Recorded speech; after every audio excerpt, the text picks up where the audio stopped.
Right now. Welcome to our Thursday book launch. I'm Malika Albrecht, and I am the founding editor of Redheaded Stepchild. We are actually open for submissions, so if you have any rejected poems that you would like to give a second chance to, we would love to have that opportunity to read your work.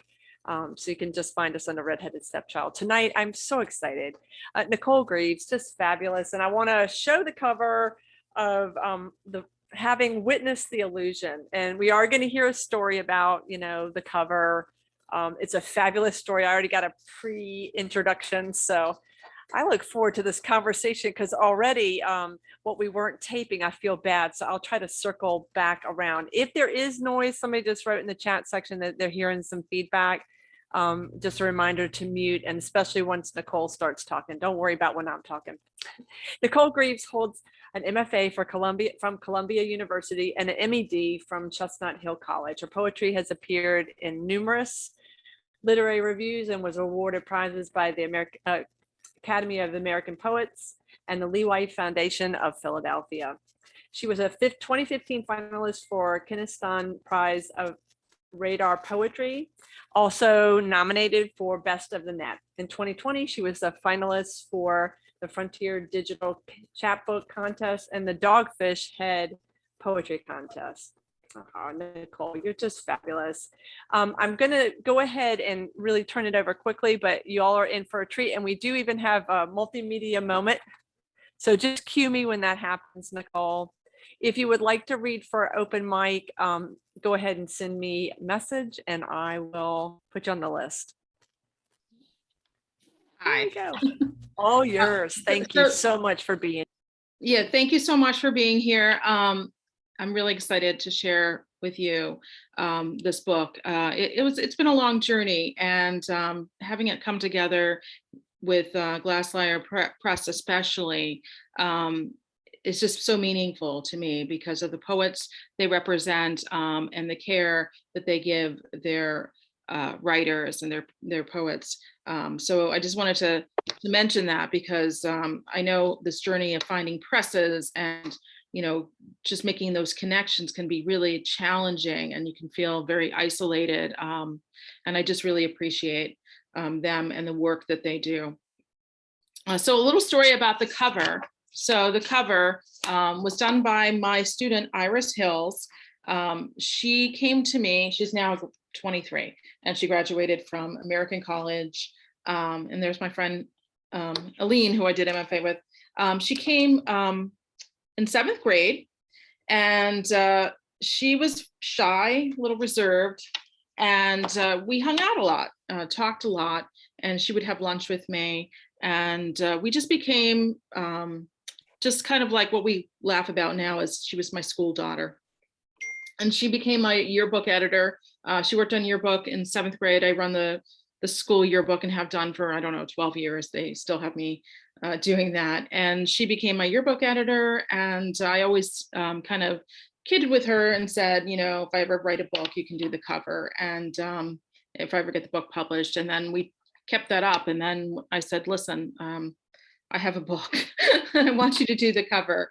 And Iris agreed to it. And she read the manuscript and she basically created this cover from the work, the poems. And she also did like creative writing with me in school as well. She's an amazing singer, artist, and writer, a very talented young woman.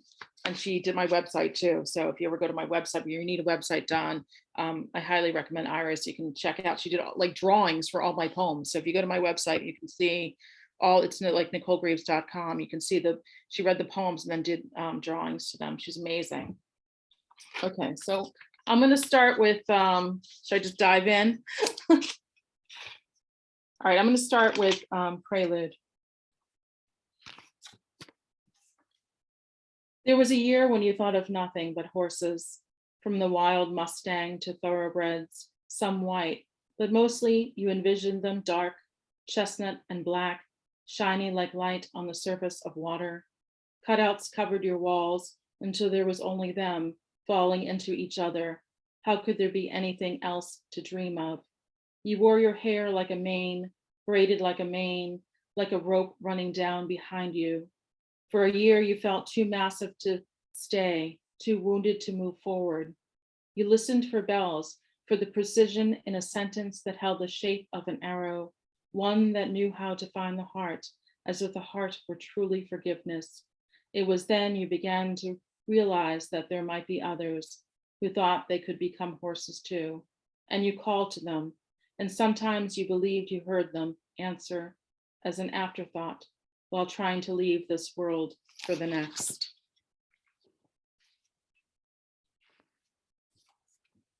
My daughter went through a horse phase, and that prompted that poem. I'm going to read a prose poem called Head to the Wind. My cousin Cecilia is here, so if I say anything wrong in Spanish, Cecilia, you can help out. My mother came here from Panama at the age of 17 to go to college in Maine, which was quite a shock, as you can imagine, from a cattle ranch in Santiago, Panama. And so this poem is about I grew up just with my mom and my cousins. I had lots of cousins. My cousin Cecilia, who's here, lived with me for a while. And this poem is a little bit about my mother and I, and a different cousin, but a cousin's in this poem as well. Head to the Wind. It was a temporary in a sea of temporaries that became the permanence of home. Between what had happened and what came next, that was the waiting for our proverbial ships to come in, like those tall ships that roamed colonial ports trying to catch up to us. Or was it us trying to catch up to them? We were always missing that hope. My mother was always mixing up her idioms. A bucket will drop, so make your bed. You are the eye of my apple. Don't look a dark horse in the mouth. My mother's work was social work, and there we were living in it. There Elvis or Jackson 5 on one side of the wall, her Simon and Garfunkel, and sometimes salsa and cumbia on our side. A dueling conversation that no one picked up in the morning. That September, I wore a blue sweater, the exact color of blueberries, with a bit of purple that rose to the edge as it does under skin after falling. I woke to it each day so that someone called me Blueberry Girl, and it took. Blueberry Girl getting the newspaper and coffee in the motel lobby, Blueberry Girl holding her cousin's hand to the bus stop, Nina Arandano with a nod and a wink. Out of the blue, my cousin's father visited one day and brought her a doll head for styling her hair and painting her face. A face so pale it seemed to radiate at night, catching the street lamps on the dresser like a figurehead on a ship's prow, taking us across the sea. I curled up tightly next to my mother in bed, felt her callous feet, and longed to sand them down, to whittle at them as if they were wood, to turn them into birds. Yeah, idioms are so hard, right, to translate. And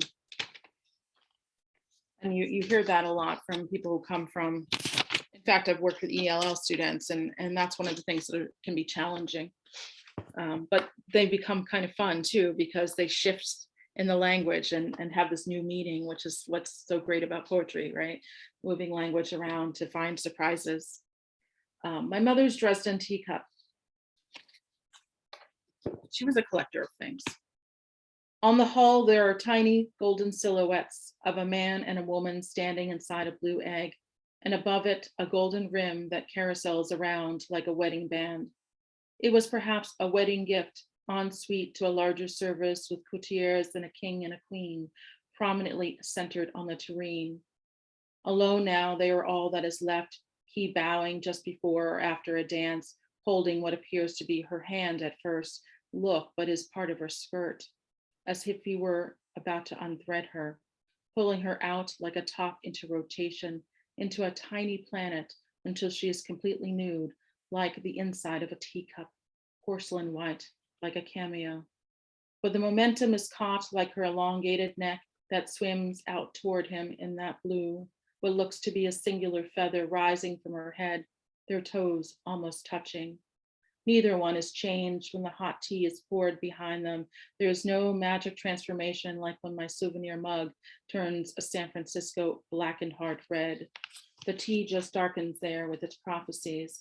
clinging to the shell as my mother tilts the cup to her mouth and watches Dr. Zhivago on the small kitchen TV in the dark, reminding me it was filmed mostly in Spain as snow dissolves into spring flowers, then Laura's face. Do you remember those mugs that when you poured hot water, they would turn? In fact, my friend Beth, who helped me with some of the editing of the book, who was a copy editor, I gave her one, a San Francisco, well, it was a heart that turned red when you poured it, as a memento of her doing that work. Because I loved those. I was like, I think 8th grade when they came out, and I just absolutely loved them. So by the trolley line, I guess you can show the house by the trolley line in the bathtub. So today I drove by my old house, and funnily enough, there was this clawfoot bathtub in the yard with an unruly sort of vegetation and a little garden there. And I'm pretty sure it was the bathtub that's referenced in this poem. And Amy also grew up in Bryn Mawr, so there's a little bit of a connection there. So this place is right in Bryn Mawr on the trolley line, and here's the picture. So I'll read the poem. So talking about like your first book, this poem I wrote when I was 23, and it was in my thesis. By the trolley line. My mother's house still stands by the trolley line, where each passing trembles a little life away. Glass breaks and falls to the kitchen floor. I would wake on Sundays, bathe in the shallow clawfoot tub, feel the shift. My mother came to tame my hair, to lighten it. In the kitchen, we spoke of sleep, of mending the old wooden stairs. I do recall these things. They don't recall me. Even when I stand in the same place, sit in the kitchen's fire, it's my mother's hands I know, not my face against them. I kept that poem. Lucy Brock-Broido, I don't know if you're familiar with her, but amazing poet. When she liked a poem, she would say, "This is a keeper." And so she said that about this poem. She said, "This is a keeper, don't change anything." And I did change a few things, but so it still lives in this book. So I'm going to read the title poem. My mother passed away, both of my parents died of renal cell carcinoma, kidney cancer. And I was a little bit estranged from my father, so I don't usually talk about that piece of it, but it is odd that they both had this rare cancer. And this book goes into the loss of my mother. The first part is sort of like foundational and childhood and our connection, and a little bit of sort of living on the margins. And then Having Witnessed the Illusion is a poem that is about her surgery to remove her kidney. And when you go in to remove your kidney, or we went to Johns Hopkins, and they give you a Sharpie. Poem doesn't reference this, but it's sort of an unusual thing. They give you a Sharpie so you can mark which kidney you're to have removed, and it's based on what the write-up is, so like if there's a mistake, somehow it's your mistake and not the surgeon's, which is so funny. And she was trembling, and she said, you're going to have to write the X. So we're sitting there making sure, like, left kidney, right kidney, where, and this was me in the waiting room thinking about things. I was reading memoirs of Geisha at the time too. Having Witnessed the Illusion. A thin line of flesh outlined the Geisha's mass, as if her face were growing, but it was meant to entice, to reveal just enough to say there was more.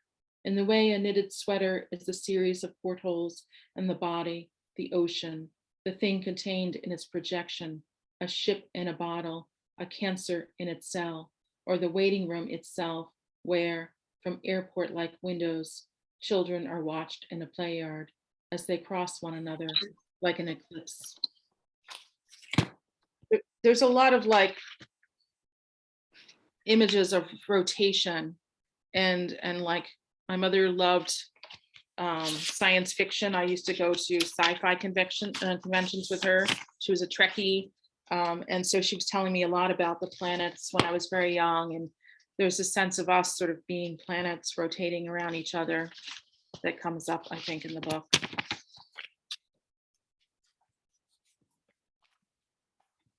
It's kind of all blurs together, but my first pregnancy, I had a miscarriage. After the miscarriage, I drove to the playground. They pull up in a red pickup, the girl straddled across her father's lap, her head tucked beneath his chin, a pink pacifier plugging up her 4-year-old mouth as if she were a sink full of water. They fall out of the truck and into the November air, and she skips ahead to the playground. Slow down, he says, Kelly girl. She throws her head back in the way her mother must. Her arms are shiny in the sunlight, as if someone had rubbed oil on them, but the rest of her is covered with a powdery dirt, a thin dusting of cocoa.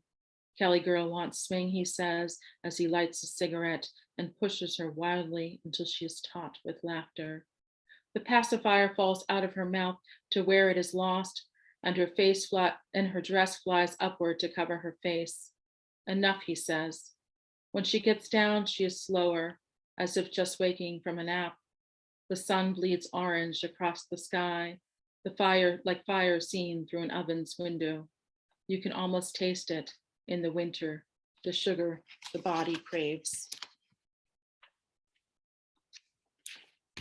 There's moments when, things happen in your life and you go somewhere to think things through, and there's these distilled moments that happen and you just kind of are observing them, and it's a window into what you're thinking, and it's that time, that parallel time that happens, that brings you back to yourself and then somehow out. Moments in the trees.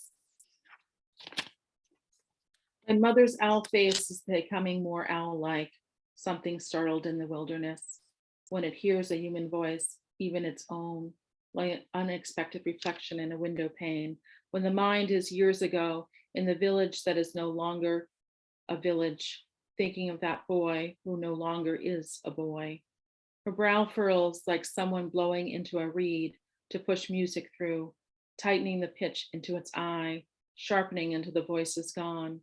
Then she looks at me with caution before her eyes close again, for now.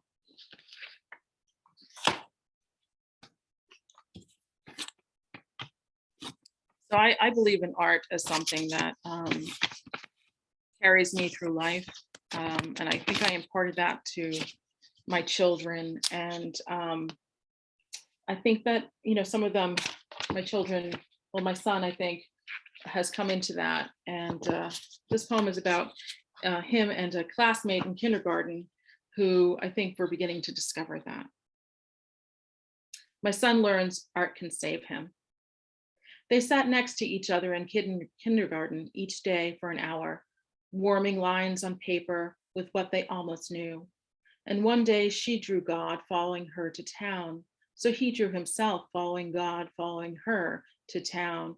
And bakeries and post offices appeared along with libraries and fruit stands, coffee shops, museums, and animals, all sorts, even ones that didn't exist but did in this binary, born out of the belief that God was there between them, like the air before a match is struck and light is just torn from it, ripped right into being, into more days like the ones before, when villages turned to cities and cities back to fields, always with one child looking ahead and the other looking back to find each other in the center.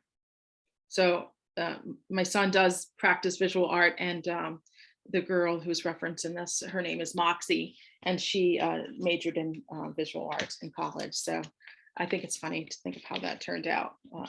How am I for time? Okay. I'm good for time. I'll read a few more. Okay? Yes, please keep reading. We are totally spellbound. Keep Okay, at it. I'm going to read the quarry inside me. There's a lot of quarries in Pennsylvania. There's one right up the road from me, which is sort of bizarre because when you drive by it, like, it's there, you can't really see it. There's actually like a hill, and then you just know that the earth just drops.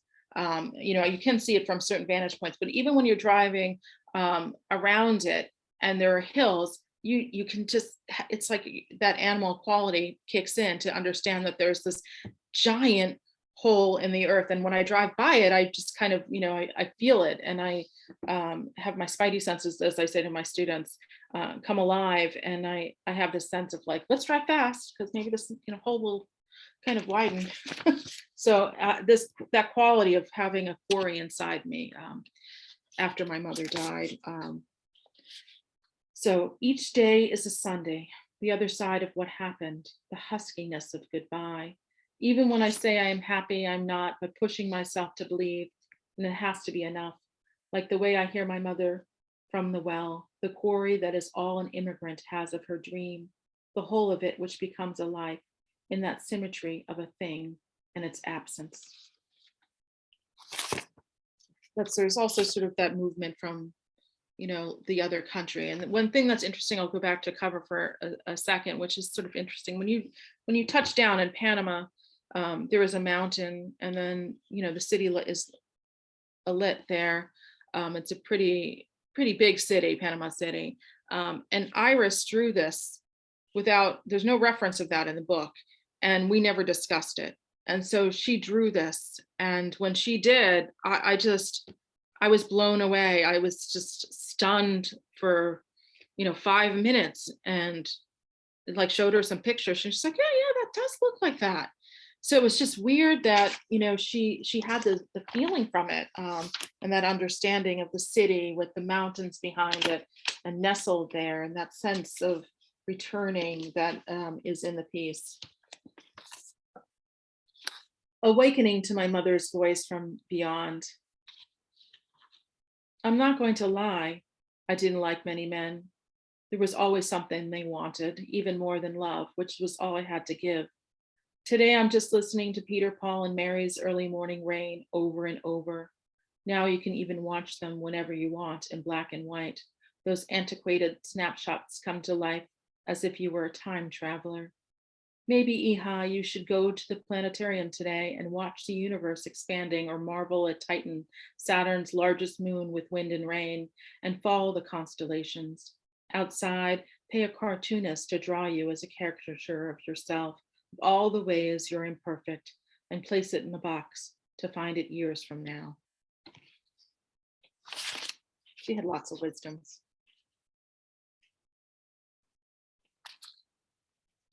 Amy, I'm going to read this one for you, Mikasa. I painted my house cerulean blue, like the house in my mother's story, the one in her village made of water, where each night the proprietor, a woman doctor, so strange for the time and place, plucked a fish right out of the walls, gutted it, and fried it up with capers, onions, and tomatoes.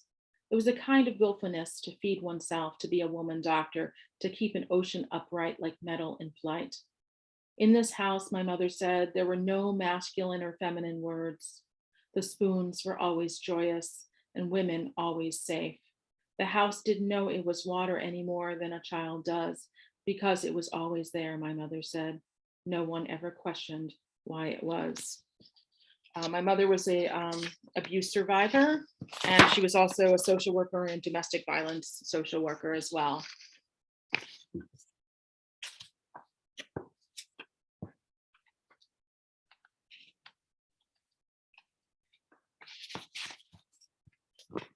So I'll read one that references my daughter. Because we are planets swarming with life. Even when my daughter sleeps, she sings, her eyes rushing back and forth beneath the paper-like veil of flesh. Sometimes she opens them with a question, but they are still locked inside the story of their release and recoil like a muscle from a finger. Just enough light lingers from the windows to lift her from the dark canvas, enough for me to see the scrawling in my book, a dedication to some lost sister. Once, the sister wrote, we were the angels in a boarhead's pageant, lifting silk from arms into wings. It was there I had the epiphany that there are creatures inside us who dwell in our warmth. There's still a Boar's Head pageant here in Lafayette Hill, Pennsylvania. My husband, who's on the call, bagpipes there. And that's when I first really learned about the Boar Heads pageants, and then kind of went into the history of it and found that little nugget. Couple more? Okay. Yes, please. So I'm going to read one that references my students. So I like my students to keep a journal, and they're actually going to go back to doing some marble notebook journals this year with collage and cutouts and some found poems. This is my poetry year. And I missed that, with COVID, we did so much online, and then they kind of got used to it. But I really feel like being tactile and engaging with language in that tactile way is so important. So this references when I had those journals, and every Friday I would take the journals and I would read them, and I would write and draw little doodles back to them. They would draw doodles to me, and it was just a way to correspond and get to know them. Because I want to make them, all little writers and poets, and find joy in however way they write and however way they read. Fridays, I stopped to read their journals. My student wrote in her marble notebook in parentheses, "I'm just a paraphrase of you." The exclamation like helium lifting the you up, pulling it like a leash. Small doodles dance around the words like debris in a tornado, hearts, flowers, an eye with thick darkened lashes that say 2 eyes are never enough. There are no grades for this discernment, but my returning doodle of a full sun with fin-like rays overlapping each other, and a smiley face inside that she will later mistake for a starfish. I know exactly which student that was too. It's Kayla. She's long graduated as well. They stay with you. They really do. All my students really stay with me. I teach at a small progressive school, so I get to really connect with my students in a way I think can be hard sometimes when you have 180 kids, but I'm fortunate in that regard. I'm going to read this poem, Candlemas, and I didn't know what a meat purveyor truck really was either, but I found one in front of me one day, and this poem came into being. Today, the sky was a white flag of surrender, torn at the edges, a ruffled bandage, wedding dress pulled from a cedar chest, smelling of salt and picotea. It's always the end of the journey that is the longest. I drove behind an old meat purveyor truck, boxy like an ambulance, but winter green, with wind chimes hanging in the back, striking at a stop with the frenzy of a doorbell and an unanswered door.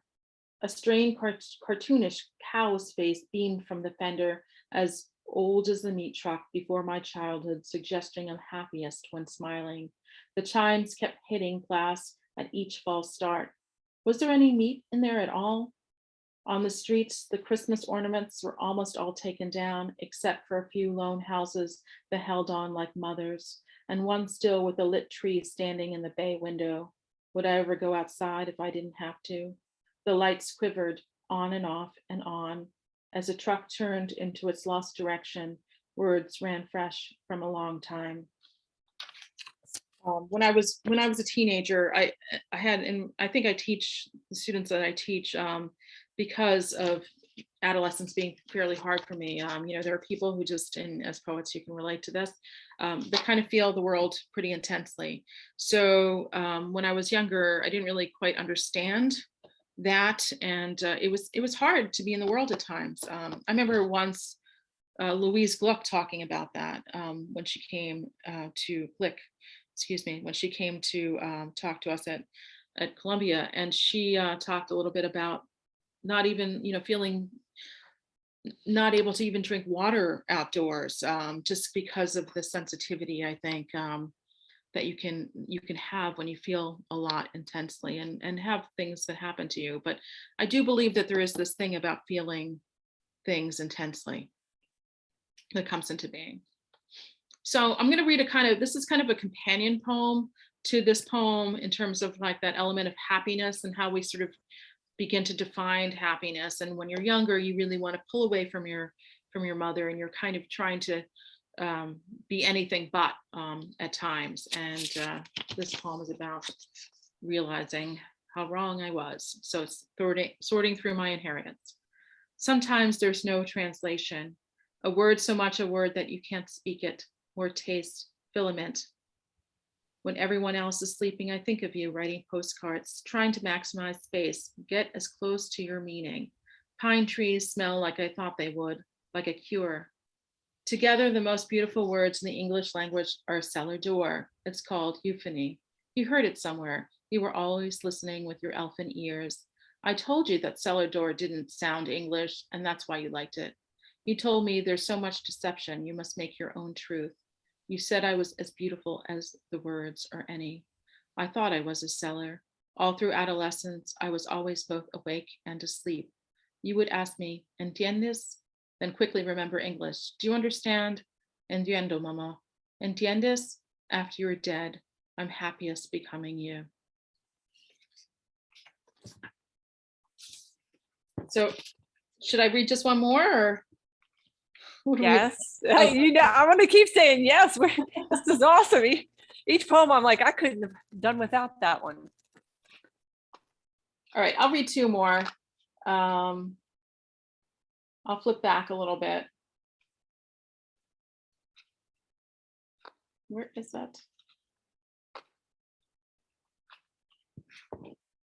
It's nice to have the book where you can have it right here in your hands. I'm going to read one. My mom died actually in this house.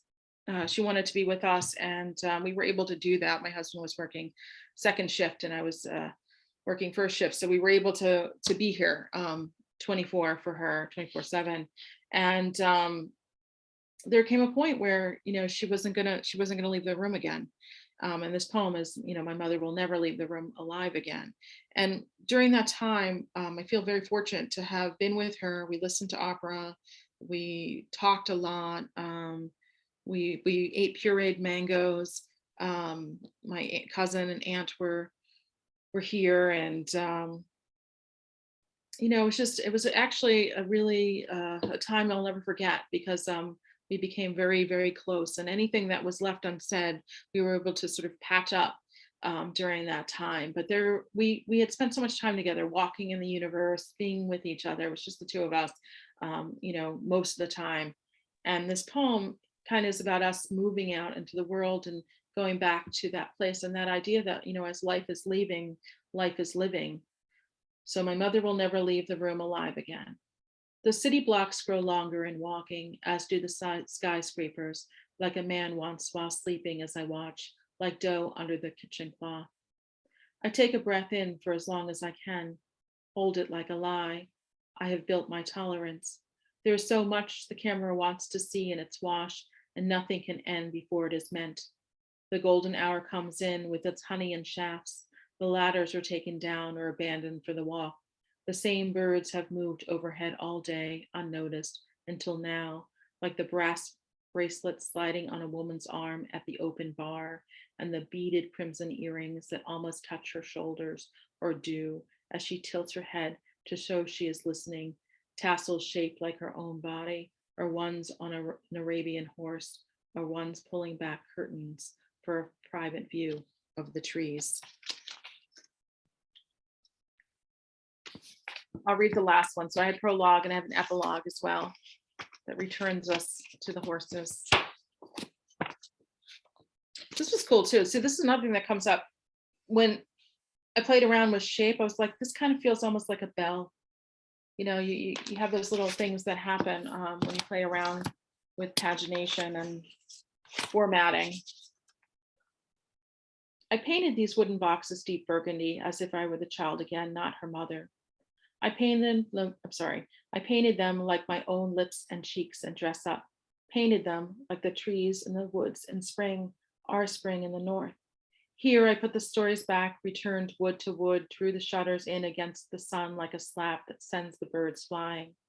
The smallest muñeca was there with me, the last one to hear the stories, who said, let's put them in the cuckoo clock. So we sealed them in the attic. Then we went to the fields to be with the horses, but we could only hear them.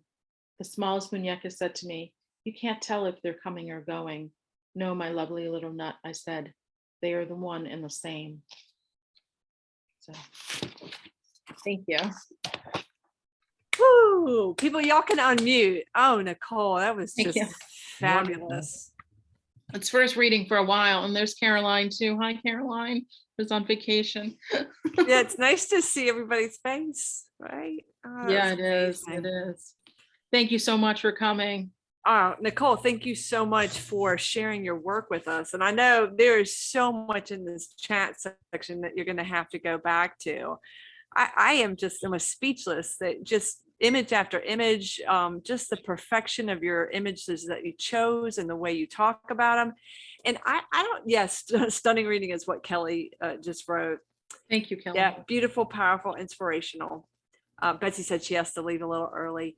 But one thing that was striking me, and I wondered if anybody else was having this experience, it's such powerful words, but you have such a delicate touch. And I don't know exactly how I want to phrase this, but it's almost like a gentle gaze or kind of a compassionate gaze that you extend out and then say something so powerful. It's just surprising. It's an interesting experience. Did anybody else have that sense of this gentle touch? You're saying yes, Amy. Yeah. Okay. Yeah. And I just was wondering if that's something that you find is just part of your writing, or is it something that you're aware of and work on when you edit? I think there are times, where you get the poem that just comes, right? Yeah. You have that lucky rush. But I think I remember one time, I have so much wisdom from people. I just draw so much wisdom from people. So I remember one time I was fortunate to hear Seamus Heaney talk about process.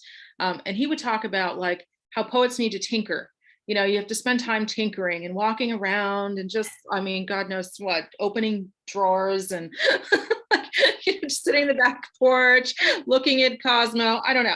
You have to do all this kind of crazy, like sort of netting, that you do. And then, I think, so with that idea, when there's a rush of a poem, I think it's been in there, it's just uncorking it so that, you're kind of writing. Sometimes, you got to sit down as a, Ruth Stone would say that which rush through the earth and you have to run and get it or else it's just going to go up, that image that Ruth Stone talked about, having to run to the house while she's hanging the laundry and get some pen and paper or else the poem would just like go evaporate into the air, which that can happen. Sometimes you're like, that's like one of the most devastating things. You're like, oh, I'll write this down later. And you're like, what was that? What was that? I have this one like brewing about like spinster clouds. And I'm like, I better write this down, like me and my aunt's like the spinster clouds. And so I did get a little notebook and I'm trying to like start writing down little phrases because, as you get older, your memory does start to get a little crazy. So. And it is true that there's an elusive quality that if you can't grab hold of, it's gone.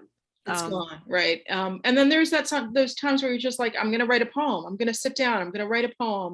I'm going to make myself do it. And sometimes you're able to, get a pretty good poem from that process as well. And that's something I work with my students to talk about, like, because they'll be like, I have writer's block. They're always, can't write. I have writer's block. So we talk about like, what is a writer's block? I'll put a block out and we'll talk about that. And so a lot of prompts. We do a lot of prompts. I love ekphrastic poetry, and I love to get I also love visual art, and I did some visual art when I was younger, and I feel like having a visual reference can really help people become amazing poets. So we always do Starry Night poems. So I can tell you the students write the most amazing Starry Night poem. Dolly, of course, brings out some pretty great poems, but Starry Night goes on this different level where the kids go into this emotional content that just floors me, at 15, 16 years old. I teach also upper school creative writing as well. But my middle schoolers, I find really just go to these phenomenal places. And that's one of the things as we talk about poets, every kid's a poet. And then there's this kind of time where it shifts for people, I think. And so it's the idea of reminding your students that they're poets, that they have amazing things to say that are fresh. Yeah, there's multiple times in the chat section where people like, she's an amazing teacher. You just know those kids are so lucky. And hearing you talk more about it, I'm like, oh, yes. I enjoy it. I have fun with them.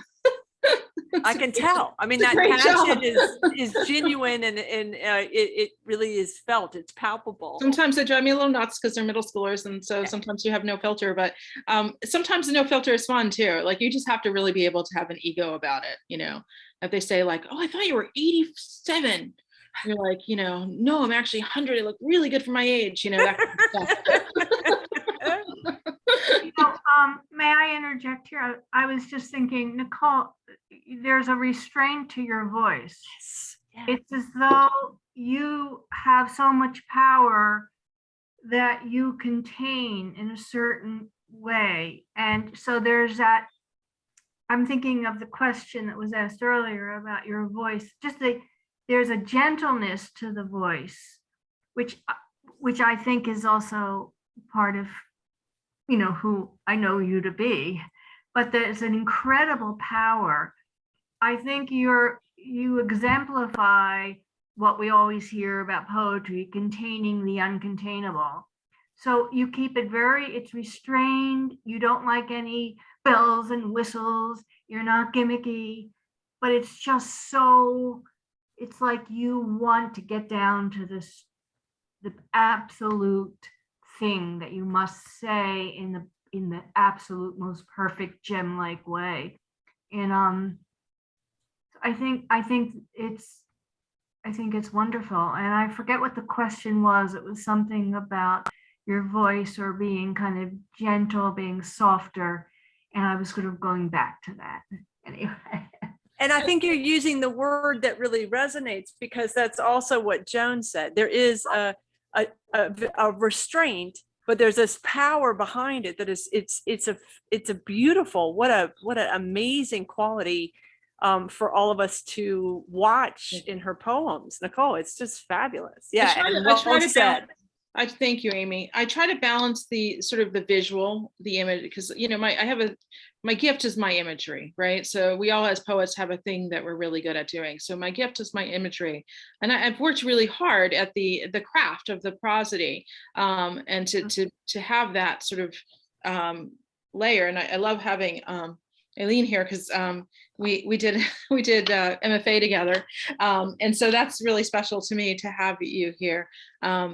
And we went through a long process, right, of kind of refining our voices. I was very young when I went to graduate school. I was 22, and I think I was fortunate in the sense that I had Lucy Brock-Broido, and I do feel like, and I had this amazing group of people, and I do feel that as I've gotten older, I realize how much Lucy taught me. And she, if you've not read her work, I really highly recommend you read her work. And she wanted you to have your voice, right? Which I realize more now. And she wanted you to come to it. But she led you there, she kind of pulled you there. And so I think that you see that, but a lot of it comes from that balance of wanting the imagery, the sort of painterly quality, and having the lyrical story there, because in the lyric you can move through time and space in this magical way where you can speak with your ancestors, and you can speak with your descendants, whether through lineage or descendants in general in terms of humanity.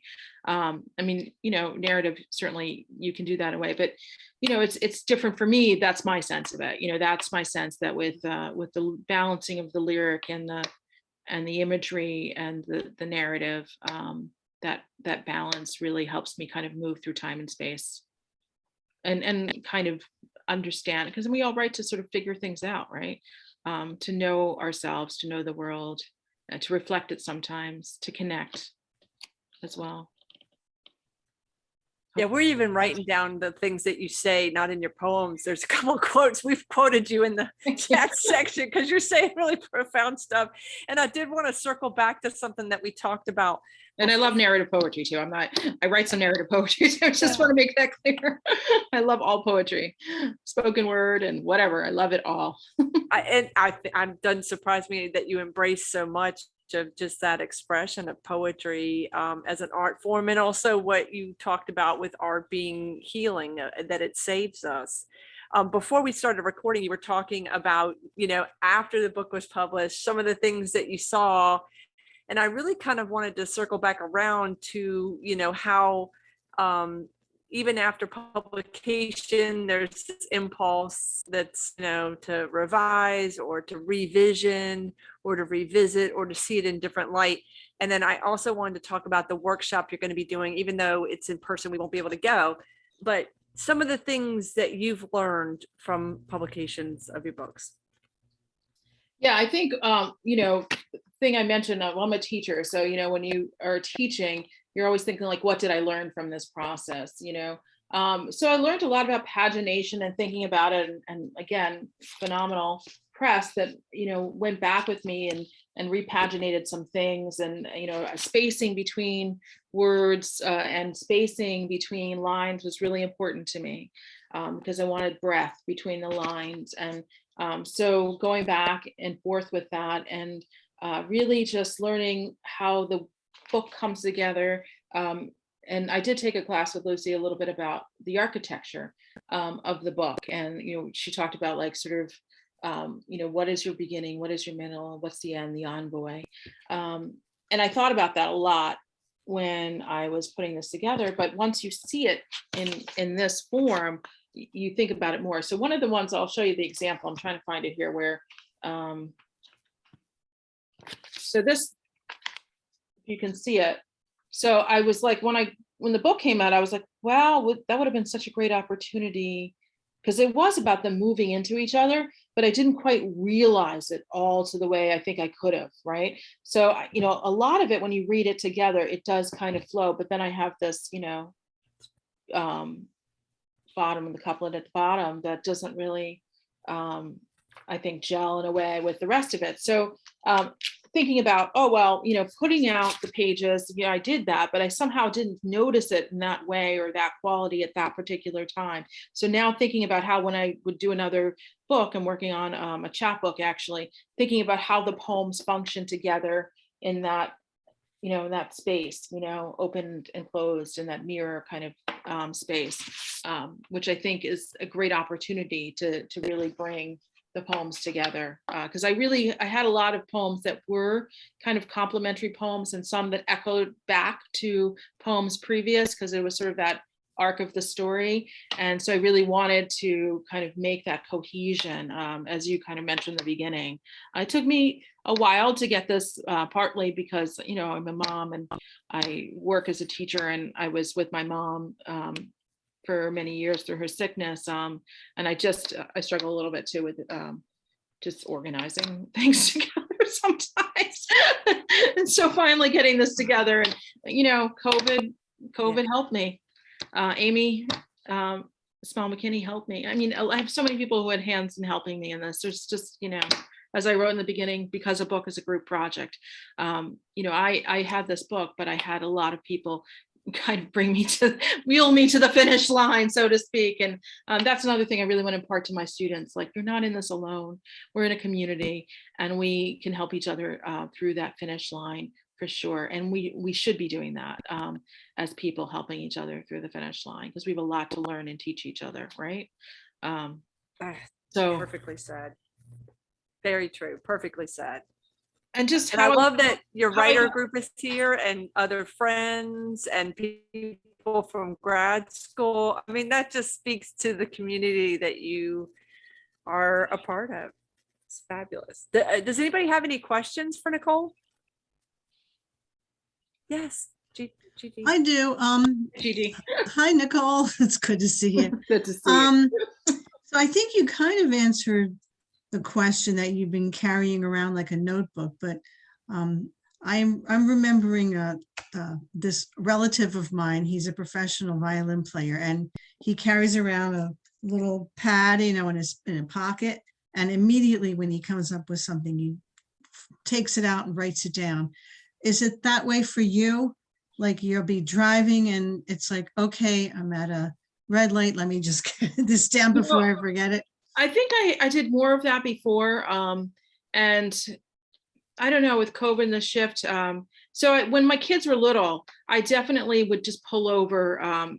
There's a poem in here. I didn't read it, Sack of Scarabs. I wrote in the grocery store parking lot. They were on the back of an envelope, and it was crazily written. I don't even know how I parsed it out, like when I got back to the house and was like, this is a good poem and I need to like fix it. But I definitely had that, where I would have something. And there was more of, I think, a desperation when my children were young, and I had my husband was working second shift. I was in school getting my master's. I was dealing with a sick mother and my children were little. So I had like no time. I was like to be in the bathroom alone was like miraculous, So I would go, to a parking lot and I would write, or, if something would come, I'd pull over, and I would definitely had lots of, my husband would be like, oh, napkin here with this poem. Do you want this? You want this? Like, what's this? A sticky note? I'm like, oh, that's part of a poem. I don't know where the other part is. So I had a lot of that, stuff going on. I'm a little bit more organized now. Certainly with having a laptop.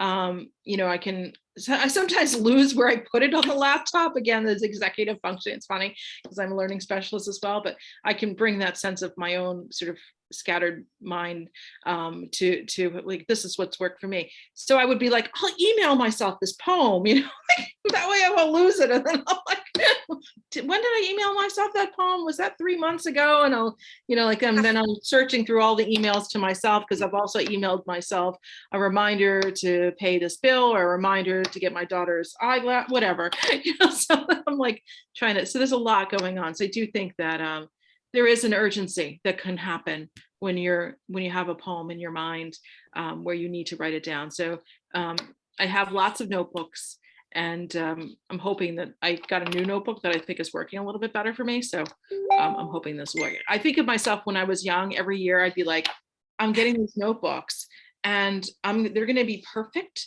And I'm going to be the best student because I have this new notebook, and I'm not going to doodle in it, and I'm not going to do anything weird in it. I'm just going to write like all my notes. And, within 2 weeks, I had all kinds of, I was such a massive doodler. So I had just so much doodles and poems and little things going on. And I have students that do that, and I just praise them for it. I said, this is wonderful, but let's figure out how we can maybe help you a little bit with the note taking.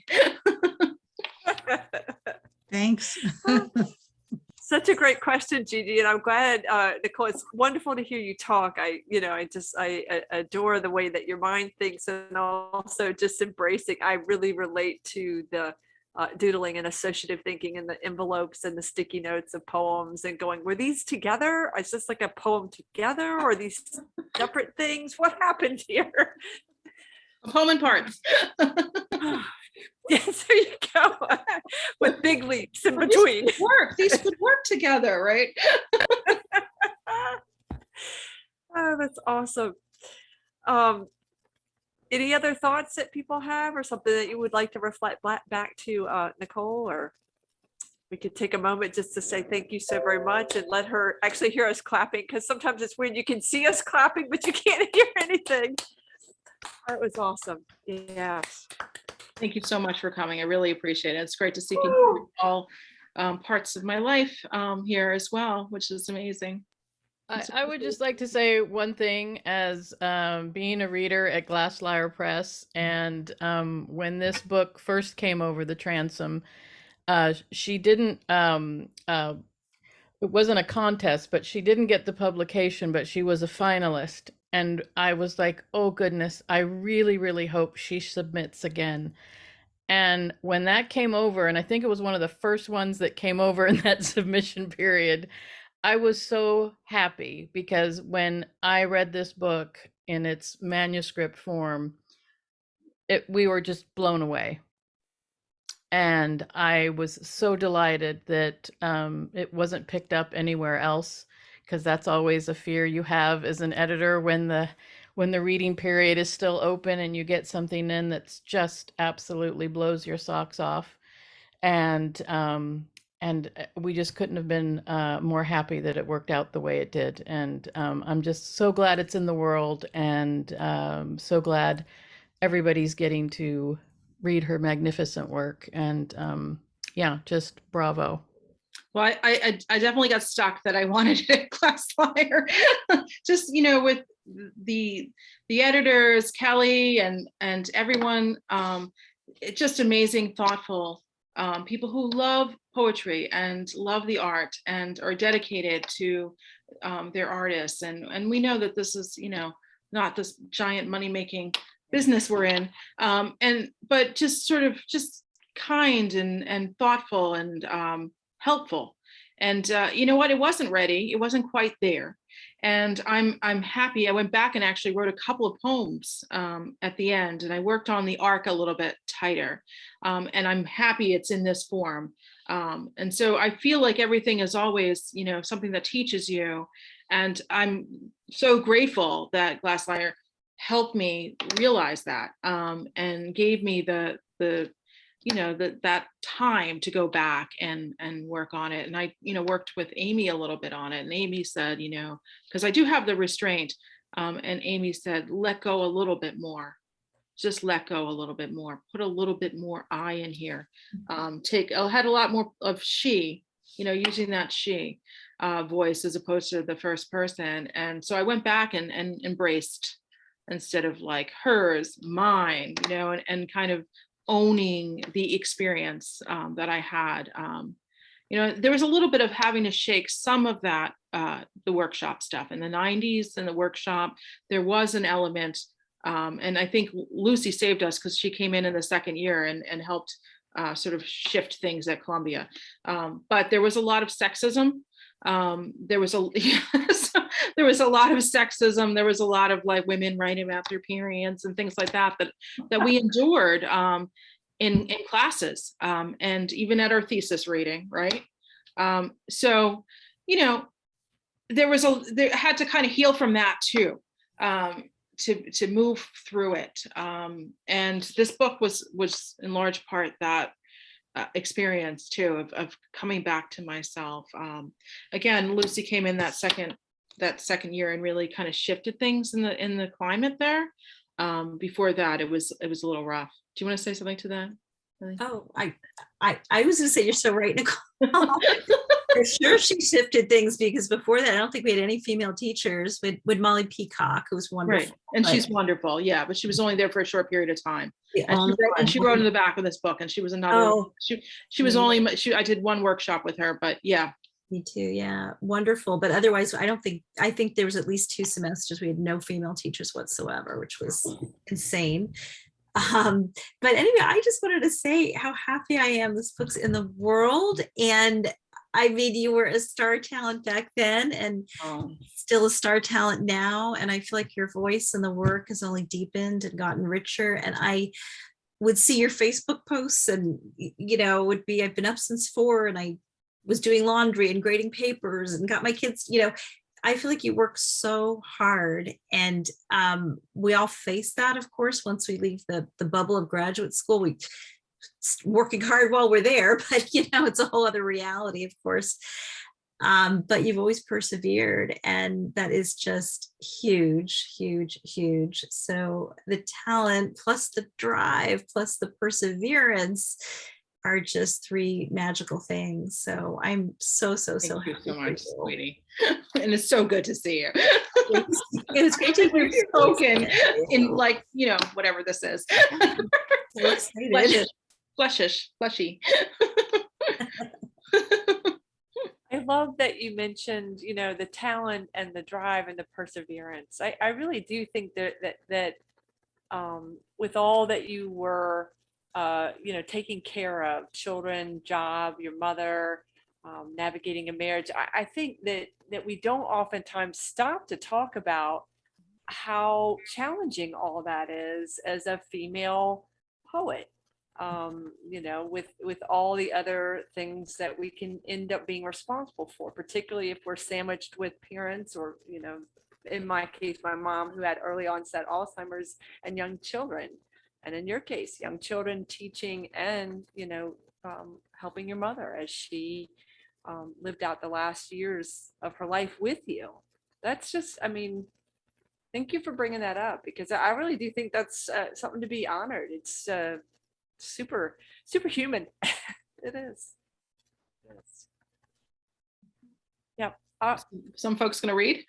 Yeah, I was gonna say, so I do have just 2 names for open mic. So if I missed you, please let me know. But right now I have Joan and Regina. So if you would like to, read, just send me a quick message, or we'll just do it round robin. Amy, yes. You are added. All right, Joan, I'm gonna come to you first. Here I am. Okay, I'm going to read a poem. Oh, and I did want to say, Nicole, I wrote a poem that became important in my first book. I wrote it in an empty Dollar General parking lot on a Sunday afternoon. So that was a drive-by poem. So here is my new book, Orange Tulips, and this is one of the last poems in the book. Grass stains. Years ago, scrubbing the knees of my children's jeans, muttering as I did so at the stubbornness of chlorophyll, never at the backyard play that grounded in, play I could watch with a glance out the kitchen window. I summoned up my mother at the basement laundry sink, deep galvanized tub.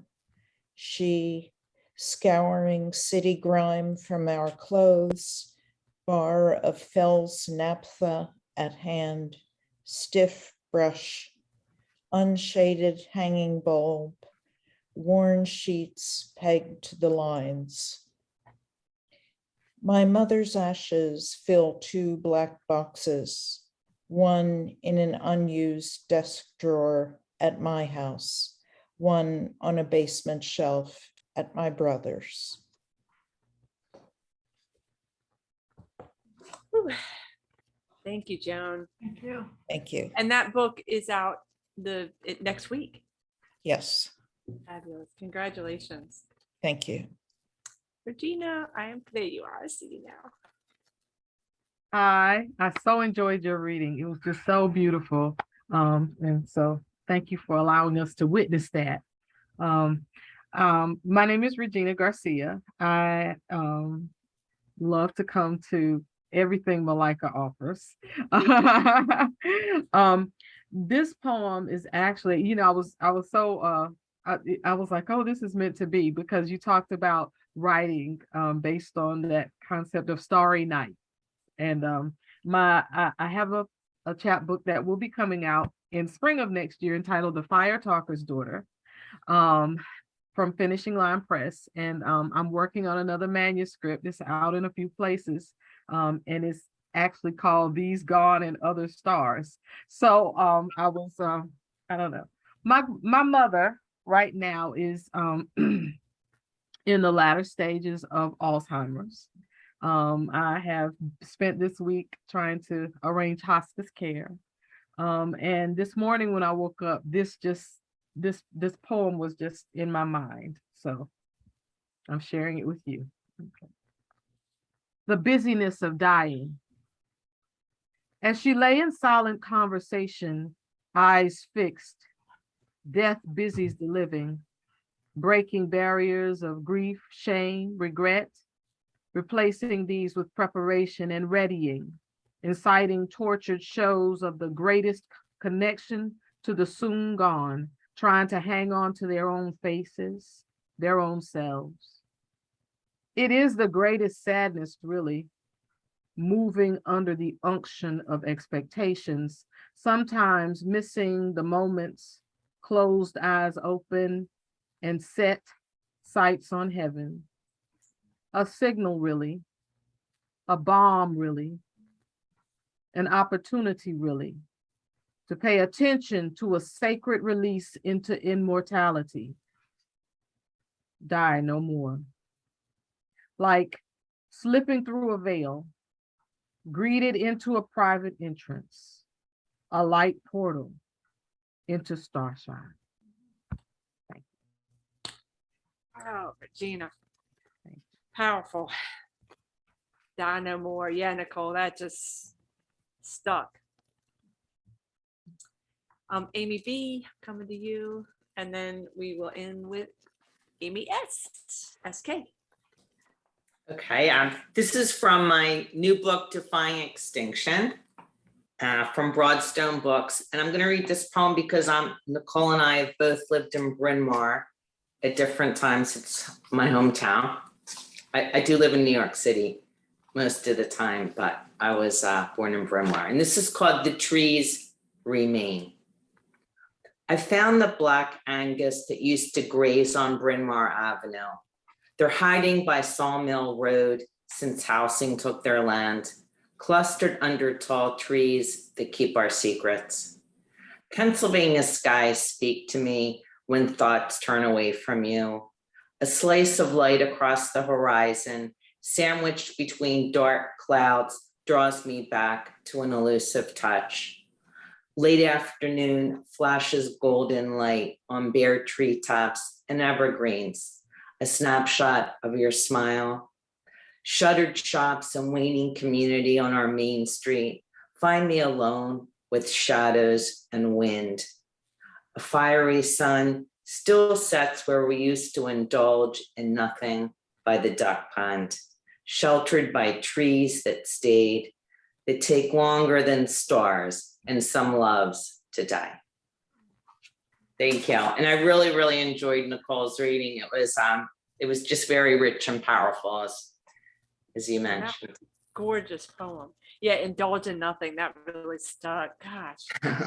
You guys are knocking it out of the park tonight. And I just realized I've gone over. I don't think I've ever done that. I'm normally very mindful of time.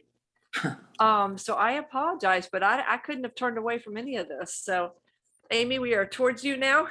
Thank you. Okay. So I'm going to read a poem from my book that came out with Glass Lyre Press, Walking Toward Cranes. Background. My soul moves toward its 5th season. Smoke rises from fires burned years ago. A soul is not a door or summer or fireplace or dog. There is a door. Behind it, a painted chair, navy, red, a rug hand-woven yellow. A dog with its head on the lap forgiving. One foot shifts back and forth, trying to rid itself of a slipper. In the background, a fireplace without a fire, because summer is coming and azaleas are purple and books are everywhere. Summer is a book. A woman, the central character, withdraws from the world. On her land, a school is rebuilt. Who am I becoming? I am not a school. Woo! Can you hold up that cover, Amy? I didn't see it. Oh, this was a few years ago. Yeah, I was gonna say that's gorgeous. Yeah, it was it came out in 2017. Yay, Kelly. Yay. And yeah, I'm a great fan of Glass Lyre too. Yeah, who isn't? I mean, some of my favorite poets that I fangirl over obsessively are on that. I feel very blessed being part of that. Well, you fit right in and with that excellence. Thank you all so much. Thank you, Nicole. Thank you, everybody who was here tonight, and y'all have a wonderful night. Thank you so much for coming. It was great to see everyone. So see you later soon. Yeah. See some of you in the flesh-ish.